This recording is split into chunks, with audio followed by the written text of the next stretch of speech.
We're back here for another episode of Dinosaur Central. It has snowed. First we had good luck, now it's bad. Hope is little for Dinosaur Central. Will it survive or die? But there is something still with a little bit of hope.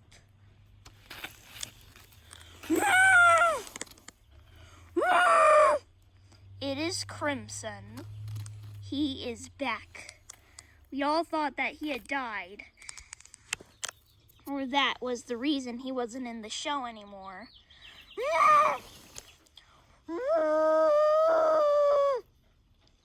But he has survived the winter. And he is not alone.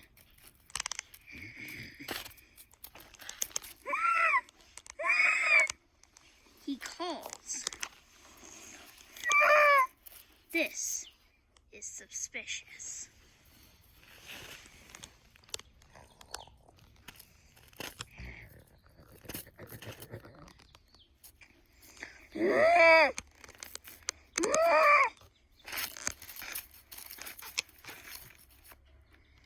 It is a new character. It looks like to be Crimson's son.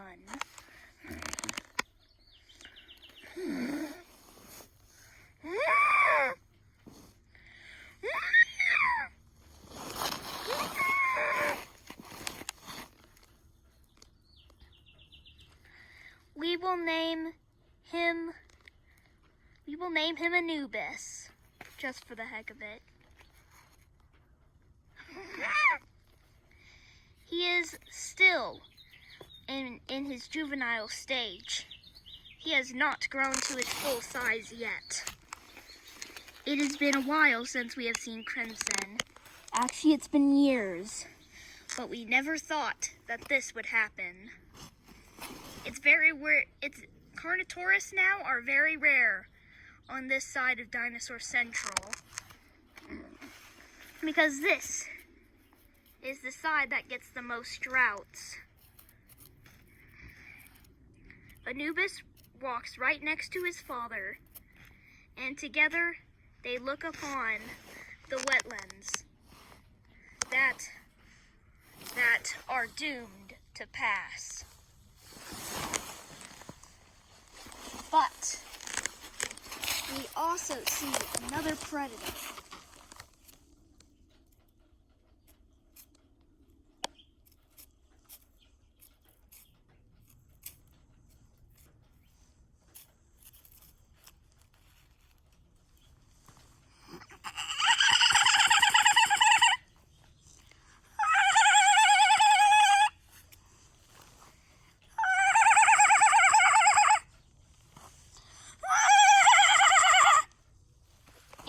Sport.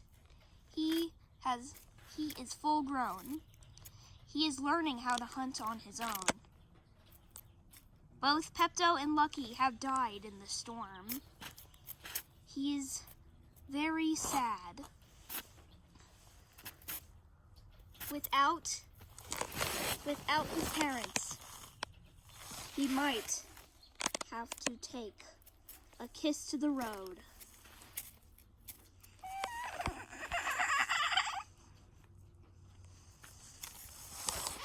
He is looking for something to eat. Of course, food is scarce at this time. There is a drop-off leading to certain death for this little predator.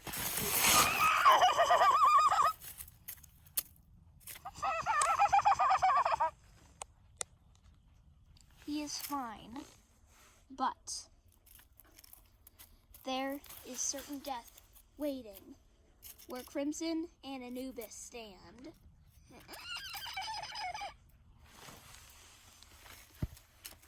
He cautiously takes a few steps through the snow.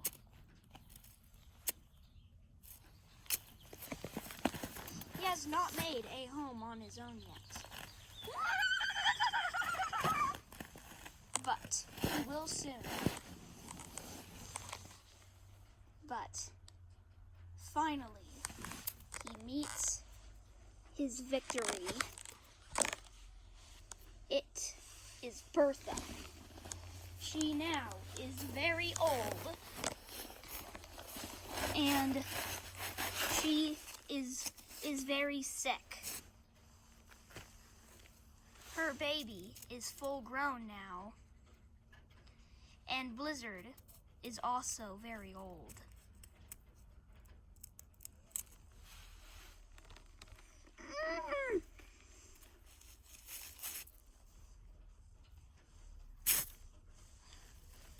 She is having trouble walking in the snow.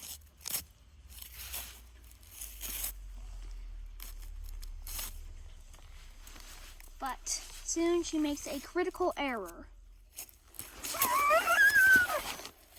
And she slides into the rocks.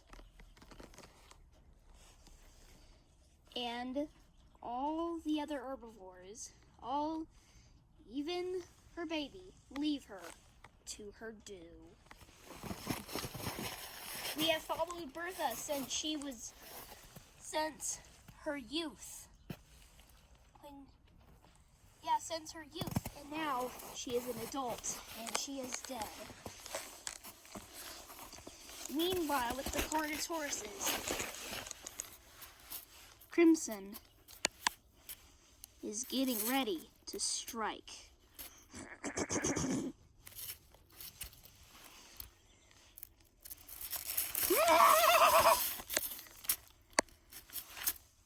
He slides down the rock, but then he gets up once again. Crimson has lost his bright green color since he is an adult now. We can tell by this Carnotaurus is actually not full grown. Well, Anubis, sorry you guys. Anubis is not full grown. He is a green color. If he was an adult, he'd be sharing the darker bluish gray color and the red throat and the lighter colored horns. So we know that he is not full grown.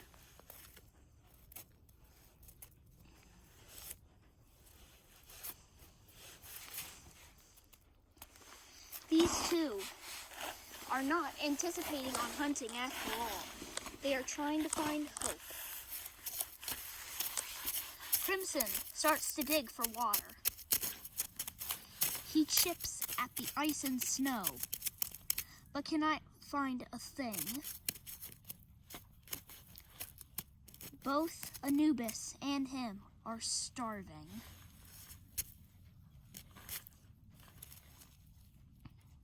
He cannot find anything, only snow. Well, he can eat the snow, but it won't make for water.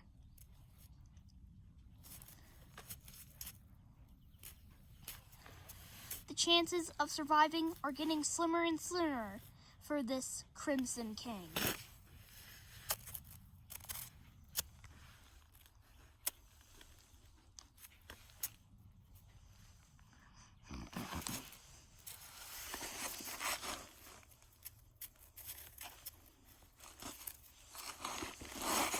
He tries climbing up the rock once again, and he finds a place for him to stand.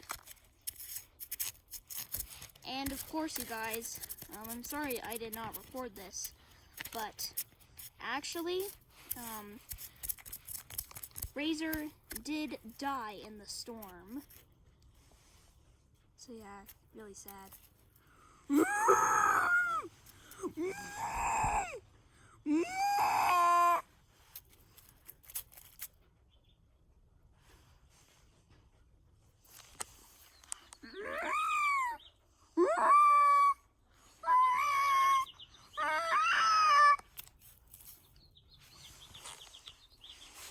Hope is lost for these two.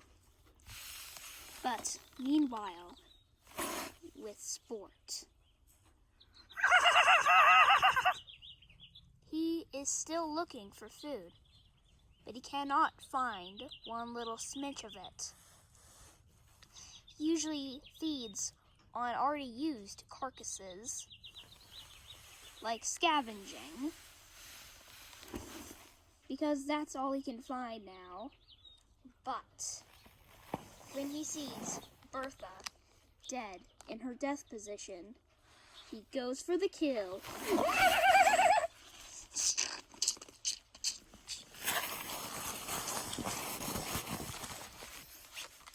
He feeds aggressively, for he has not eaten in months.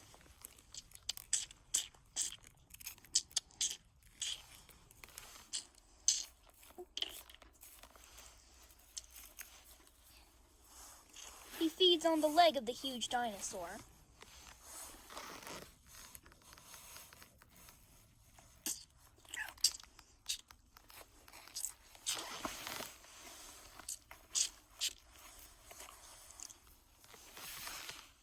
He claws up the face,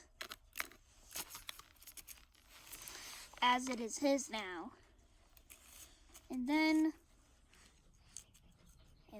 he decides to mark his territory in a very inappropriate way. Okay, let's just move on.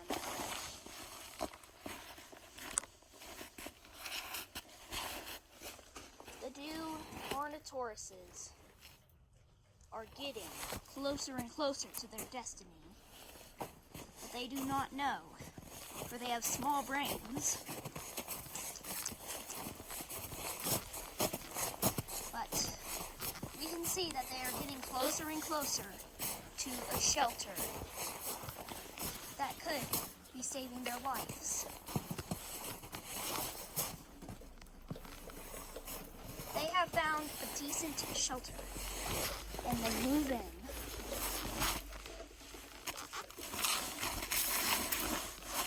And their destiny is just right by them.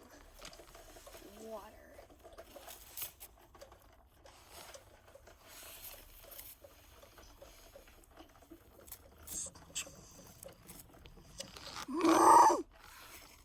Crimson moves in first, for he is the father.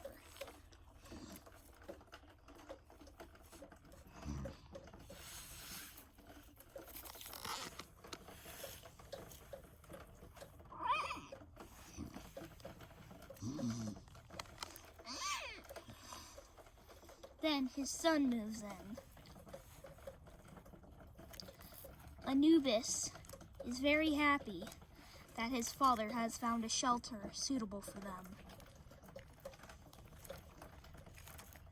They are now happy, and they have no idea that their destiny is just right by them.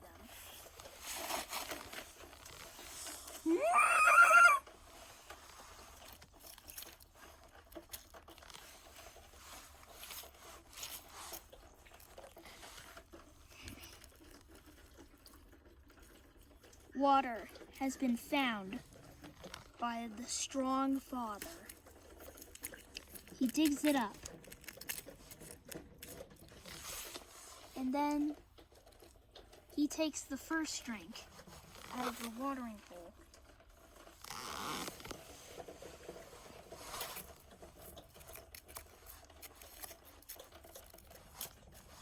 Even at his adult age, he finds water to be very interesting sometimes.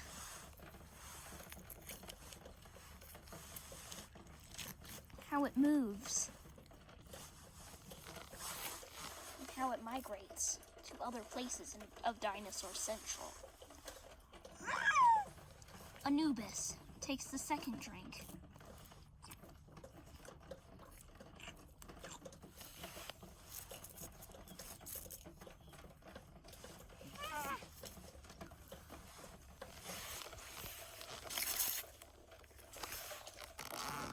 But Anubis is smart, and he finds another watering hole. See, sometimes they aren't stupid.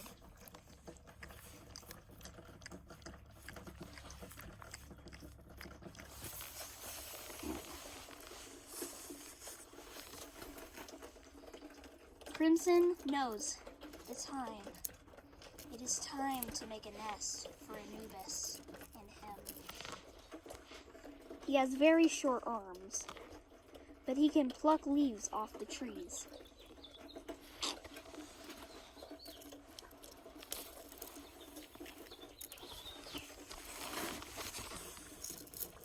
He crushes the leaf down into the watering hole, so they will have something.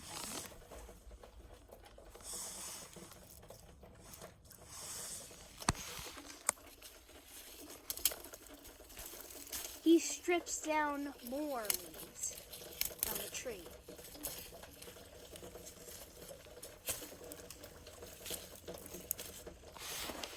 And puts them into the nest.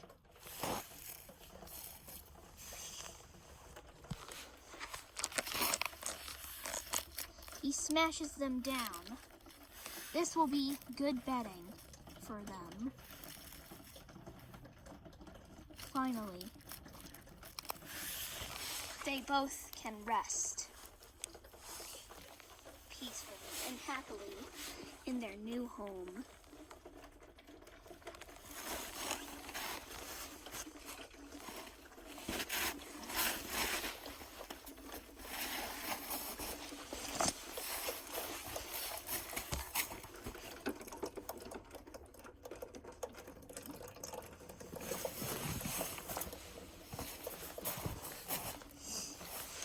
But our sly predator is done doing a thing that's very inappropriate.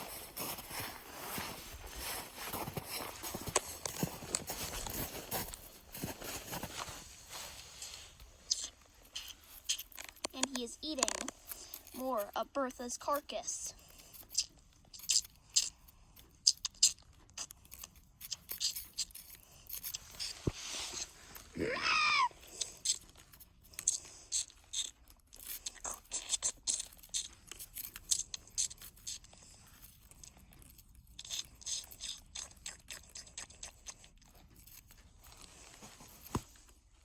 Finally,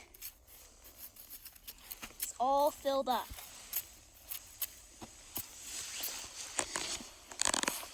And he hears the sound of water dripping somewhere, but he has no idea where it is. So he tries to find it. It looks like it's coming from that big bush over there. So he hops along. He does fall a few times in the snow, but he still trudges on. He is freezing. Freezing, freezing. It seems like hope is lost until he sees Crimson and Anubis sleeping.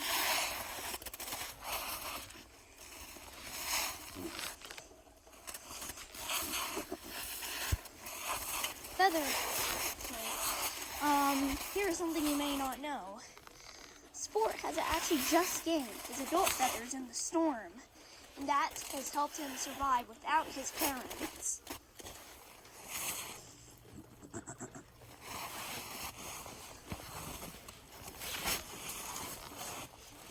He finds the two sleeping kings.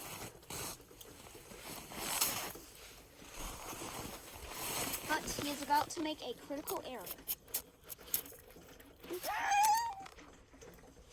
He falls. But even the smallest noises can wake two sleeping bulls.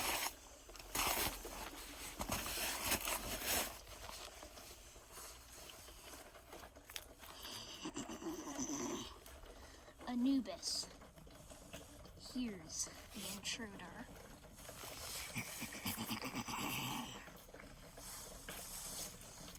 So does Crimson.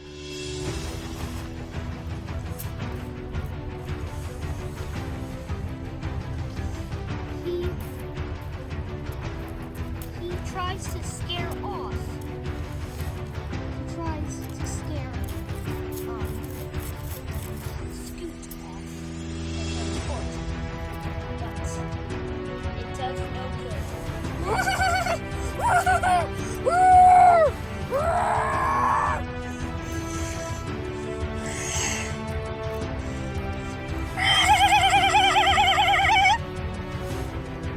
And all the silence is broken by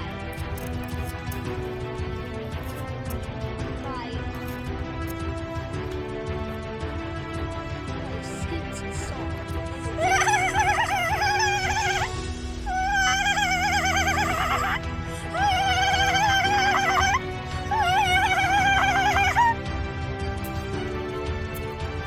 He is positive that this must have worked. Then he comes. We will check on our predator.